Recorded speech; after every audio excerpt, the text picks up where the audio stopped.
Welcome to Observations, an open conversation about women's health.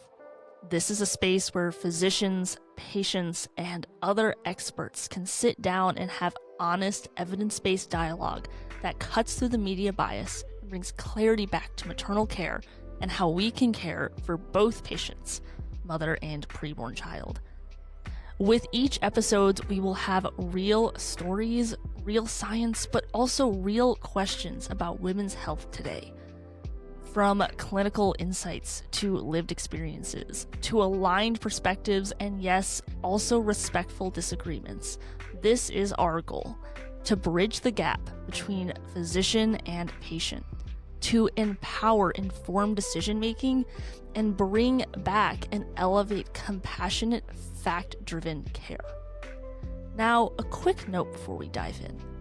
Not every guest on the podcast is going to represent the views or positions of Applog, but we believe that having open and honest conversations are going to make us better. So, grab your coffee, settle in, and let's get into today's observation. Well, welcome to Observations, a conversation on women's health. I'm your host for today, Dr. Christina Francis, the CEO of Applog.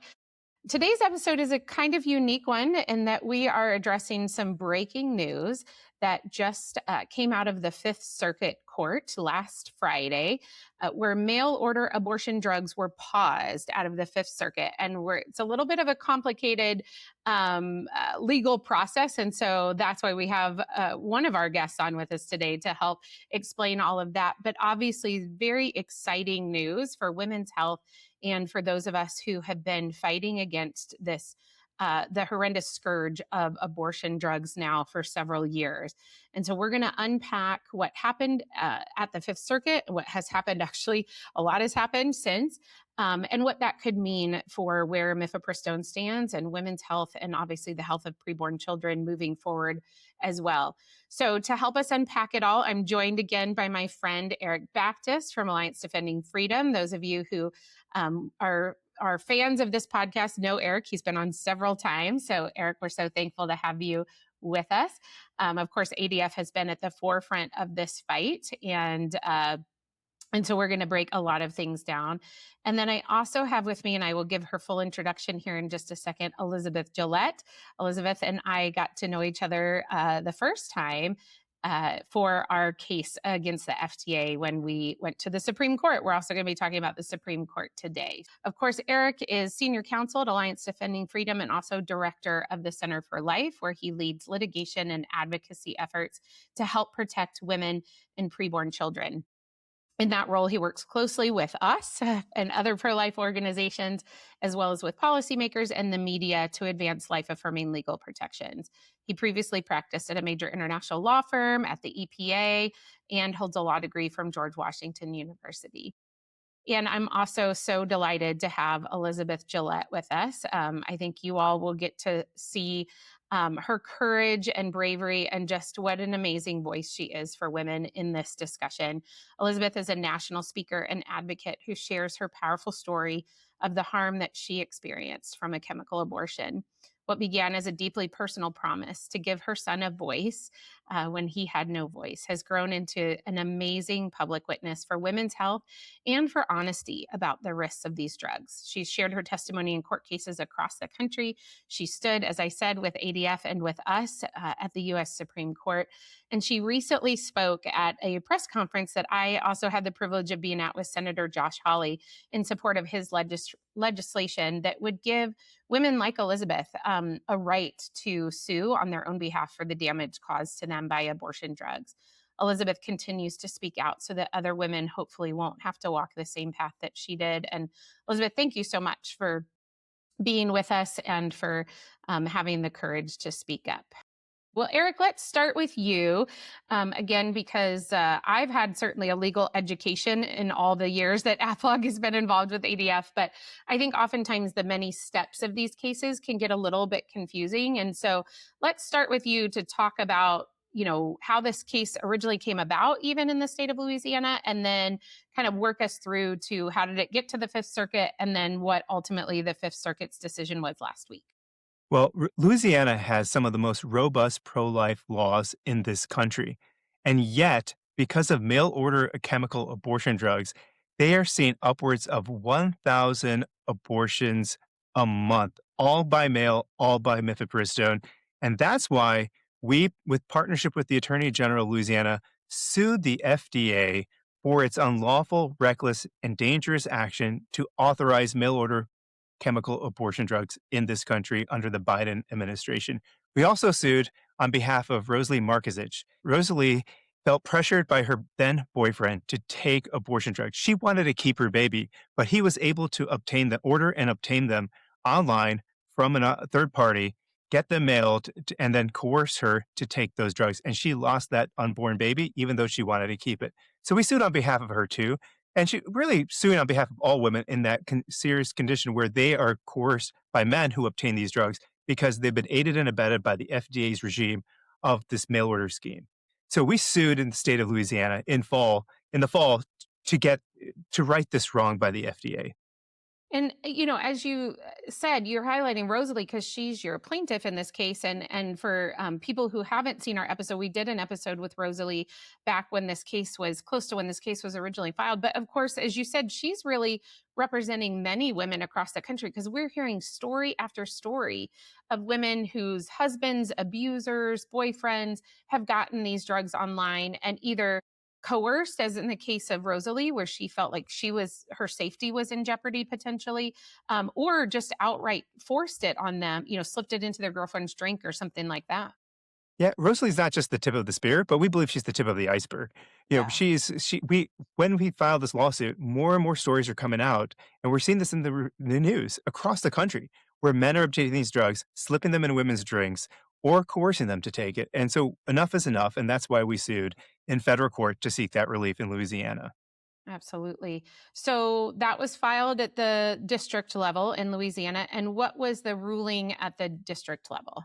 Well, what was interesting at the district level, we saw immediate relief. We said, "Look, enough is enough. 1,000 babies a month. We need to protect them immediately. We can't wait for the normal course of litigation to occur before we protect their lives." So we sought preliminary relief pending the litigation. The court denied our motion, and they also granted the FDA's motion to put our case on ice pending its purported safety study of mifepristone, which again they haven't even started based on public reports. But what the court did was it said the state of Louisiana has standing to sue. Standing may be a common term now for this audience, given what happened at the Supreme Court a few years ago. But that means the state of Louisiana is injured in multiple ways, and therefore they're allowed to bring this case forward. The court also found that Louisiana and ADF, we presented a case that we're correct on the merits. And finally, the state of Louisiana is suffering irreparable harm by what the FDA did. And yet, the court denied our motion and granted the FDA's motion. But based on those findings alone, we decided to take this case up to the Fifth Circuit Court of Appeals and present it to the court both on an emergency basis and a longer term basis. And so on Friday last week, what the court did was grant our motion for immediate relief on the Biden era mail order REMS. What that means is effective on Friday evening last week, mail order abortion drugs were no longer permitted under FDA regulations. And that stayed through the weekend, actually. We can talk about what happened on Monday, but that was a significant victory for life. The reports from Sure. the other side and the mainstream media said it was the largest pro life victory since the Dobbs decision, which overturned Roe v. Wade. And I would have to agree because the last time there was no longer allowed mail order abortion drugs, it was April of 2021 under the Biden administration. So this was the first time in 5 years we actually had in-person dispensing restored again. It was a monumental victory, and we want to build off of that. Yeah, absolutely. I mean, huge decision. I think very common sense decision. And just so people understand, this didn't mean necessarily that the Fifth Circuit in the end is going to side with you and Rosalie and the state of Louisiana, but they recognize that the fact that these drugs are being shipped on, through the mail without any kind of in-person visit is causing enough harm to women and to states who have pro-life laws that they were saying we need to put a stop to that while this case fully works its way through the court and they hear all of the evidence and arguments and all of that. So really, really amazing, and as you said, massive victory. And I think it's also important to point out that I think this case in particular should be seen by people on both sides of the issue of abortion as a very common sense, reasonable case. So this particular case is not asking for mifepristone to be taken off of the market. Now, of course, I think the three of us on this podcast believe that ultimately that's what should happen. It's a very dangerous drug. But that's not even what this case is about. This case is about simply reinstating that in-person dispensing requirement, that in-person visit with a medical professional so that women can have appropriate screenings and exams, make sure we know how far along they are, that they don't have an ectopic pregnancy, make sure that it's actually them that wants these drugs for an abortion and not someone else that's forcing it on them. And, ideally, although Elizabeth and I can talk about this in a little bit, ideally also if women are being seen in person, they're being adequately counseled on all of the risks and getting fully informed consent. Of course, we know that oftentimes does not happen at abortion facilities, but it at least improves the chances that a woman would receive that kind of counseling. So that's what this is asking for. It is not quote unquote restricting access to abortion drugs, other than the fact that it's just ensuring that they be dispensed in a medically reasonable way. And so, I think it's a lot more of a reasonable case, maybe, or I should maybe say middle of the road case, than a lot of abortion advocates are out there talking about it as. So yeah, go ahead, Erik. Yeah, I was gonna say a lot of people think, well, after the Dobbs decision, hasn't this case no longer, the issue of abortion is no longer a federal problem?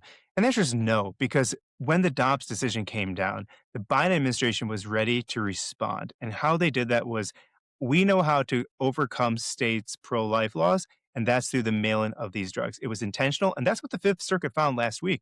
They found, based on all the statements by the Biden administration across the board, this was the intention and desire of mail order abortion drugs. And you talk about safety and common sense safeguards. Obviously, an in-person dispensary requirement is so crucial. It's like one of the most vital safeguards associated, or at least has been associated, with mifepristone.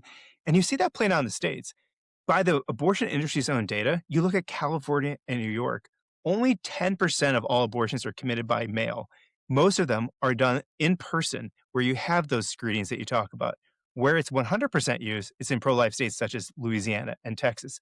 So when they talk about this, it's common sense safeguards, and where you get the abortion drugs in person, those are California and New York. So those states will continue to have their abortions as their people have allowed.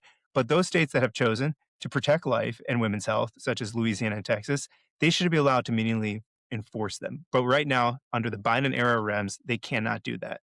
Absolutely. It's essentially a federal mandate that is overriding all state laws. So actually, in our current administration, I know, has said that they want abortion to be returned to be a state issue. That's a whole other discussion and debate we can have. But if that's what they truly want, then they should reinstate the in-person dispensing requirement, because the bottom line is it's not a state issue right now. It is a federal issue, and making it available in all 50 states. And of course, too, I think the other thing to point out, that these, and anyone out there who is pro-life or just even reasonable on this issue, to understand these are not telehealth or telemedicine abortions that we were talking about. There is no interaction with a medical professional in most cases. And in fact, if people want to find out more about that, they can go watch our expose video that we did about a month or so ago, showing how easy it is for a 13-year-old even to get these drugs online. When those drugs were shipped to my home in Indiana, there was not a prescriber name or information anywhere on there. There was no one to be held accountable if I would have suffered horrific complications. And so it is shielding, it's not shielding women, it is shielding abortion providers who are profiting off of this. They're profiting off of the harm that's being done to women. And it's just bad medical care. I saw a news analysis of the court's decision that was saying that now it's going to be even more dangerous for women, because now women in pro-life states are going to have to travel hundreds of miles if they want to get these drugs. They're totally ignoring the fact that the way they're being dispensed right now is reckless and dangerous, and it is harming women right and left, not to mention the number of preborn children whose lives are being lost in states that worked so hard to protect their citizens. So we all kind of had a big celebration, I think, all of us Friday night, very excited about the Fifth Circuit's decision, but knowing that there was probably going to be a little bump in the road that would be coming. And so On Monday of this week, the Supreme Court, Justice Alito, who of course is a strong defender of the constitutional right to life for human beings, issued though now Erik, you're gonna have to correct me because I'm probably gonna get the legal language wrong. Issued a stay on the Fifth Circuit's decision to say we need to look at briefs from all the parties involved because the abortion drug companies appealed to the Supreme Court. So explain to us a little bit about what happened with that. And I think there were many people that said, what, Justice Alito, he wrote the opinion in Dobbs and it was such a great opinion. Why on earth was he putting a stay on the Fifth Circuit decision? And then what are we anticipating is going to happen this week? We love Justice Alito. He authored the Dobbs opinion. He's a true American hero. And so what happens when we're in the shadow docket. Everybody hears about the shadow docket and some people criticize it, but that's exactly what happened on Saturday. Danco Laboratories and Gen Biopro, the two manufacturers of mifepristone, ran to the Supreme Court less than 24 hours later after our victory and asked for emergency relief. So what happened come Monday was Justice Alito, who oversees the Fifth Circuit and all emergency applications from there, hit a temporary pause. We call it an administrative stay. This is something that is run of the mill and typical in these situations for the court then to order the other parties to respond to these two emergency applications. And what I would expect is we have a 5 o'clock Thursday deadline, and then the other side will probably file Friday morning, and then Justice Alito and the other justices will come to a decision probably over the weekend, and we'll see something on Monday when that temporary stay expires. And God willing, we will win, and they will let that Fifth Circuit decision stand. Absolutely. Absolutely. Well, that is certainly what we are all hoping and praying for. And I know that there are many, many wonderful defenses of why this in-person dispensing requirement should be put back into place that are being submitted to the court. I also want to point out, we just posted this week on our Twitter account some extension of the expose video that we did, which includes photographic evidence of the fact that Gen Biopro, who is one of the people that one of the groups that appealed to the Supreme Court, who is purely in this because their profit, their bottom line is being hurt by these pills not being able to be dispensed online, though they may try to claim that they are doing everything, exactly how the FDA has instructed them to do. They go well beyond that. In fact, the mifepristone pills that arrived to my house in a state where abortion is illegal, to supposedly a 13-year-old with multiple contraindications to taking these drugs, were from Gen Biopro. So their drugs are being dispensed haphazardly without any concern for women's health or safety. And so we will definitely be keeping a close eye. And I know your team is busy right now, getting your briefs ready for the court and getting ready for whatever the Supreme Court's decision might be. If let's say both outcomes of what could come from the Supreme Court, or I assume it's one or the other, either they let the Fifth Circuit's decision stand and the in-person dispensing requirement is immediately back into place until this case plays out, or they say, no, we're going to leave it status quo right now until this plays out. Are those kind of the two outcomes that we could see from them, or could there be some kind of middle ground? Well, there might be a third option. So one is they let the Fifth Circuit decision stand. That would be the best outcome. The other one, what happened to us in our litigation was they actually hit a pause on the victory and send it back down to the Fifth Circuit to go through this normal appeals channels. The third option, and this is what both Danco and Gen Biopro asked the court, if the court were not to grant their pause and reversal of our victory, let's say, they just said, can you just treat it as a petition for cert? Grant it, expedite briefing and oral argument, and decide it before you recess for the summer in June. That's the request. So we don't know what the court will do based on that, but those are probably the three likely outcomes. Okay. All right.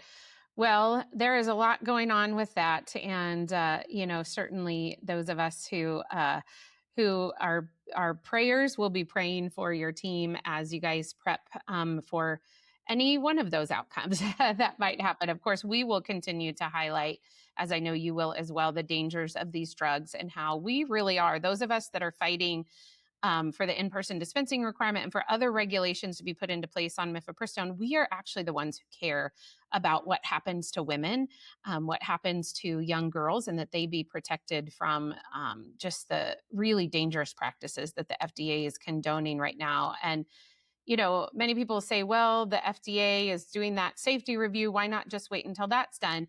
Well, first of all, because every day that we wait, they've been saying for a year that they were doing it. Every day that we wait, more babies die and more women are harmed. But also, I think really alarmingly, new quotes came out from the FDA commissioner this week in a reported piece where he said he doesn't even really give abortion pills a second thought. So, if they're truly doing an in-depth safety review, I would think that they would be forefront on his mind. So, we are trying to hold the FDA to account. Their job is to ensure that drugs are safe for the American public and that they are dispensed in a safe way. That's what they are supposed to do. That's what they have been tasked with doing. And if they're not doing it, then they need to be held accountable for that. So, Erik, thank you so much for the work that you and your team are doing, continue to do each and every day. Well, thank you for your support in this lawsuit too. We couldn't do it without you. Absolutely. Absolutely. Well, to transition just a little bit, because I also want people to hear the real world impact of these drugs and what women actually experience. Because if you just listen to the mainstream media, if you just listen to pro abortion groups like ACOG, the American College of OBGYNs, they'll say, it's not that bad. It's like a heavy period. That's it. It's easy. Women can do it in the privacy of their own home. But in fact, the real life experience of them is anything but easy. And I think it's really important that women's voices be heard on this. And so to speak to that with us, we have Elizabeth Gillette. As I mentioned at the beginning, Elizabeth and I met, I think it was the night before oral arguments in our case at the Supreme Court, our case against the FDA. We got to meet at a dinner that ADF hosted for all of us. And Elizabeth, I just was impacted immediately by your story and by your heart. I remember you coming up to me and saying, um, what that you were so thankful for the doctors' voices that were there that were speaking up for women. But I also remember you saying, what else can we do? Because more people need to know about what's going on. And you just spoke so eloquently in front of the Supreme Court. And then you and I have intersected many other times since then at different events speaking about this. And so it's really wonderful to have you here with us, Elizabeth. Just such an amazing and courageous voice in this fight against abortion drugs. Um, can you just share with us, Elizabeth, your story? I know that this is not what you're doing today is not something that you likely ever envisioned yourself doing. But I'd love for you to just share your story with our audience about how you came to be involved in this and what your experience with the abortion drug was like. Sure. You're right. No woman, no little girl grows up and thinks, "Oh, yay, I want to have an abortion someday." That's just really tragic that this is happening. First of all, um, my abortion was it happened in 2010. So that was in Oregon when we did have many safeguards in place. I was required to go to a facility. I had an ultrasound. And even then, even with all of those safeguards, the industry was extremely coercive to me. And the coercion started immediately, even with an in person visit. The coercion started over the phone when they said, "Oh, you need to come in right away." Because there's a 10-week cutoff for the medication abortion. And if you wait past that 10 weeks, then it's this really painful surgical procedure. And so they really were marketing and selling me the safe, quick, easy, painless abortion. Um, and I went with my boyfriend at the time, and the medication abortion cost over $800 in 2010. So Wow. that alone is it's just crazy to me, that $800. And I remember going in and thinking, why isn't anyone like separating me from my boyfriend? Because he's the one that wanted to be there. I didn't want to be there. There wasn't any counseling. There was nobody that asked if I was okay or if I had thought about my options. It just was this funnel, like this marketing funnel from phone call straight into an appointment, straight into the doctor coming in and doing that required ultrasound, which is where the coercion really exponentially got worse because she did an ultrasound, a transvaginal ultrasound, and she kept the screen away from me. And I asked her if I could see my baby, and she said that wasn't their policy. So that's my ultrasound. That's my body. That is my Right. medical record, right? And it's not our policy to show you your own ultrasound. So I insisted, and she was okay, and she turned the screen around, and the wand is moving inside my body, but the ultrasound image that she showed me was completely still. There was no movement at all. And I have had so many ultrasounds since then because I had complications and subsequent pregnancies, and it's always the screen always moves, even if it's just a tiny Mhm. bit, even it's Right. flick, there's shadowing. This was a still image. It was a print screen or a photograph of my ultrasound. You could see the oval sac, and you could see the fetal pole, and you could see the baby. It looked like a gummy bear. And she's, Mhm. I am so sorry to tell you, there's no heartbeat. You're already miscarrying. And there, people have asked me, how do you know you weren't miscarrying? Well, there's two reasons. One, if my baby had already died, I would not have needed mifepristone. Mifepristone is used to stop the baby from developing. It's used to essentially starve the baby of progesterone so it will die. And then the second medication causes you to go into labor. At the time, I knew nothing about this. I didn't know how the medication worked. I didn't know that it was a 2-pill regimen. She was just telling me, your baby, there's no heartbeat. Second, I refused to take the medication at first. I refused so blatantly that she had to put me into her office and let me sit there and cry for 45 minutes while my boyfriend tried to coerce me into taking it. And he had driven me there, and we're not going to leave until you take it. At no point did anyone come in and ask if I was okay. At no point did anyone stop this. And finally, the doctor came in and said, look, remember that 10-week limit? If you don't take this medication by the 10 weeks, like, we can't ensure that you're going to get an appointment again to come back and do it before the 10 weeks cutoff. If my baby Mhm. was miscarrying, it would stop developing, it would stop growing, it would be frozen in time Right. 6 weeks. So that 10-week cutoff is just a complete farce at that point.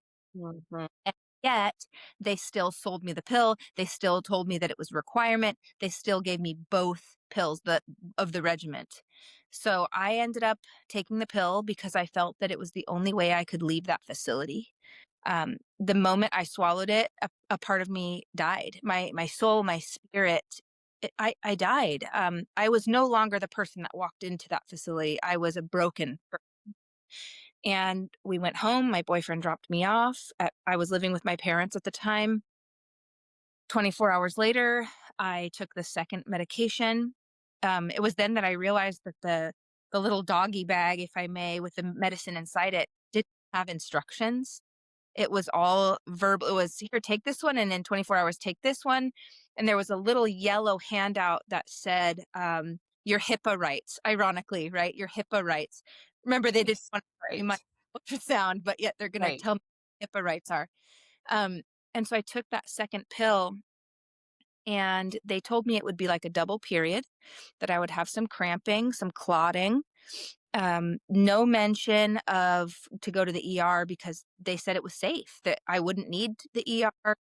No mention of extreme bleeding or anything. They did give me an antibiotic for the slight chance I might have an infection. And when they told me about infection, it was like, this is so rare, but the government requires us to give you an antibiotic. Because remember, in 2010, we had that safeguard. Right. Right. Luckily, I'm the lucky one, right? I got an antibiotic.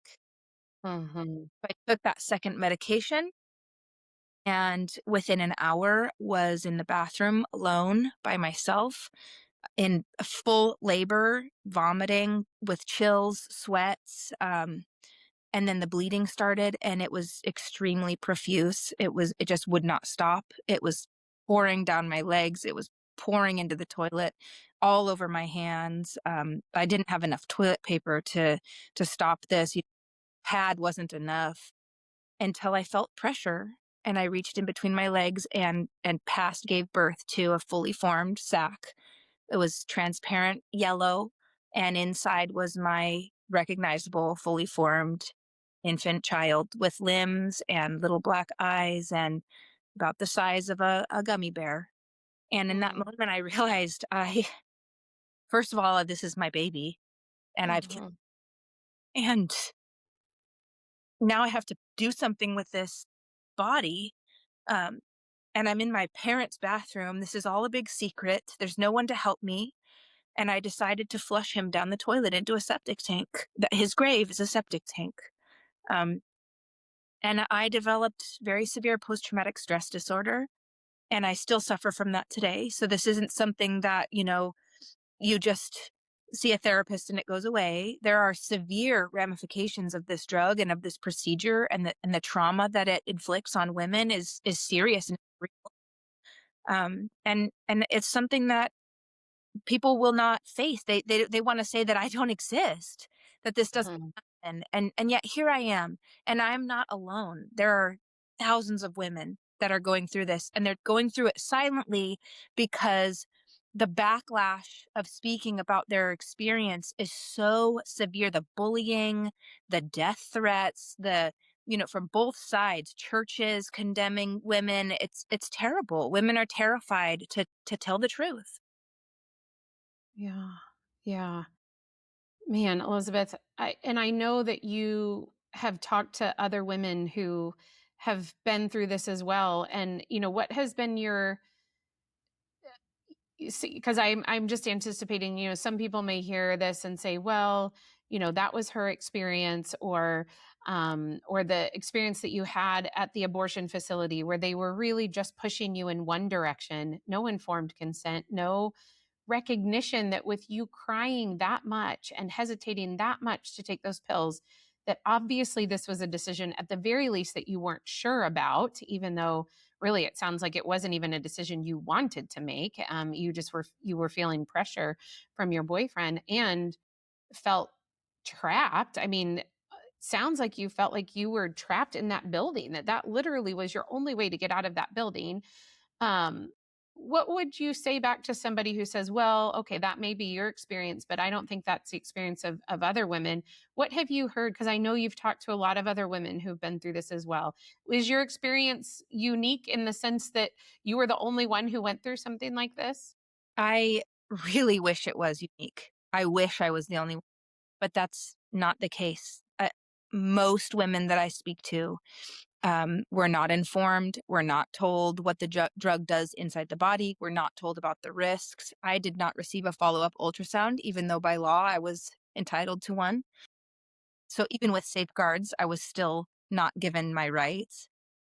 And what's really important to talk about is the coercion, because there are many different types of coercion. There's physical coercion, but we also have emotional coercion. We have spiritual coercion. That's all very real. And even with safeguards, I was coerced. So imagine how much coercion is happening now without safeguards. Imagine how coercion is happening when men are getting this through the mail, and there's no one there to protect them, to protect these women.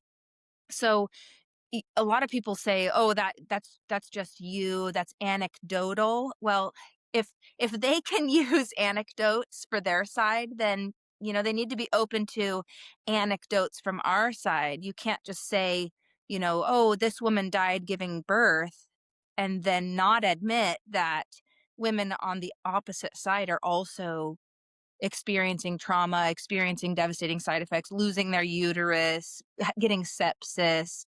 Yeah. Yeah, absolutely. And these lack of the lack of the in-person dispensing requirement, the shield laws that many pro-abortion states have passed to protect the many times not even physicians but other medical professionals that are recklessly dispensing these drugs from any kind of prosecution, including, if a woman is really significantly harmed by these drugs, she has no legal recourse essentially right now against the person who caused that to her or the drug manufacturer, hence the importance of Senator Hawley's bill that would allow women to sue the drug manufacturers. And so And it's really the pro-abortion side that is pushing for women's voices to be silenced. And because, as you said, I know so many women, I work with physicians who are scared to speak out about their pro-life position because of the backlash that they may face. But, women who are just trying to tell their story of what an abortion was like for them and try and ensure that maybe if one woman hears it, maybe she won't make that decision so that she won't have to go through that. They are, as you said, being silenced through threats or being bullied or being told that, they're just making this up or somehow they're abnormal, when in fact, this really is I would say, normal experience of women who go through this. They're all say it felt like labor. I've talked to many women who either before that or after then had term labors who said it was labor. That's exactly what it was. But I was at home by myself when it happened. And with no one, I mean, I have to imagine that it has to be so scary too, for especially a young girl who might hear the lies about these drugs and think that it's an easy fix for the problem that she's facing. And so she takes them and she's alone and she hasn't told her parents because she's afraid her parents are going to be upset. And then she's got to be terrified, not just from, like you said, the mental trauma that happens as she labors and delivers her baby, but also the physical trauma and not having anybody to go to support her and just being abandoned to her local emergency room if she does have a complication. And not only abandoned to her local emergency room, but instructed to lie about the medication that she took.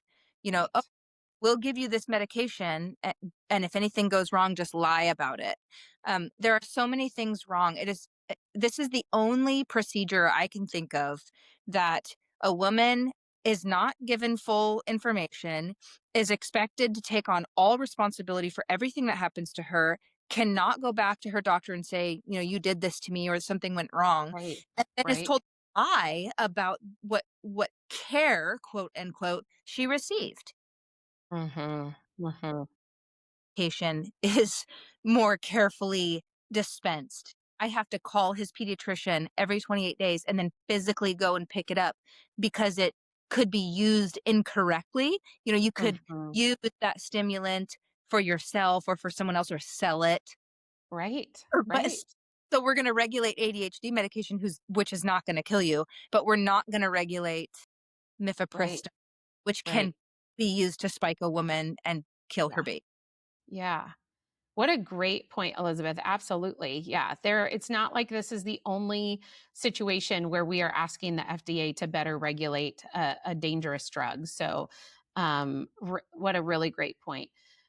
Elizabeth, thank you so much for being such a courageous voice. I know we were texting back and forth the other day, and I know that this is hard for you to bring this up and to talk about it, but I just know that I hope that many physicians and other medical professionals are being impacted to know if they're seeing a patient who's been through this in the past, to understand better what that woman likely went through. I think that's so important.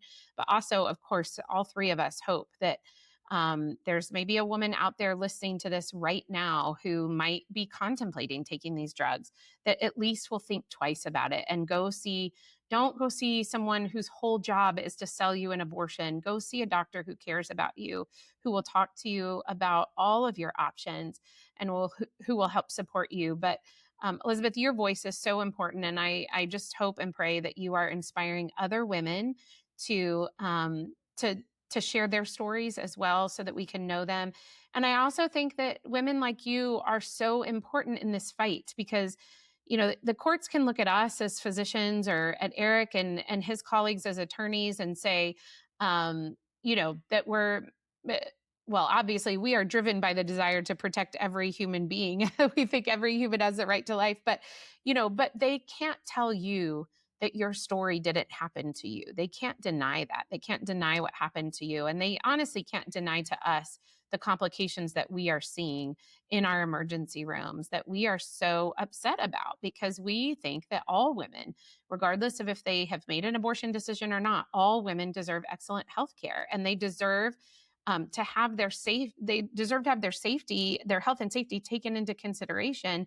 And right now, what our FDA is saying is if you want an abortion, then we don't care about your health or your safety. We just think that you need unimpeded abortion access no matter what, with a lower level of care than everybody else receives. So thank you both so much. Elizabeth, is there one just sort of parting message you would like to leave with people as we wrap up here today? I really think it's important that everyone understands that we have to all work together. I'm not an attorney, I'm not a doctor, and my voice matters, but so does yours. And so, so does everyone's voice. No matter what your experience, we really do have to work together if we want to finish the race.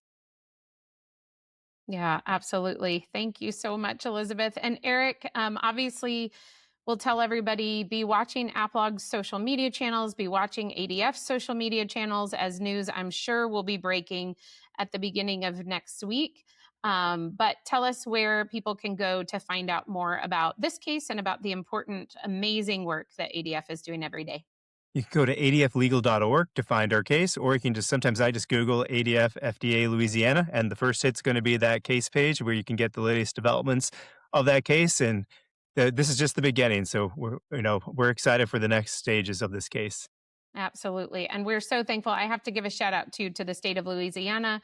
Attorney General Liz Murrill has just been a stalwart for defending the lives of women and children. And so we're thankful to her and her entire office, who is also litigating this case. So we are so thankful for brave warriors who are out there to defend women and children. And we will continue to work alongside. Thank you again, both of you, for being with us today. Thank you very much. We hope that you enjoyed today's episode of Observations and that it broadened your perspective on women's health and how we can care for both patients, mother and preborn child.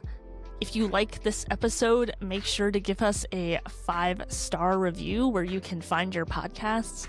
Make sure that you like this on YouTube and subscribe to our channel for more episodes coming up. And if you have any suggestions on any topics that we should cover or guests that we should have on, make sure that you email us at media@applog.org. Again, thank you for joining us for today's observation, and we'll see you in our next episode.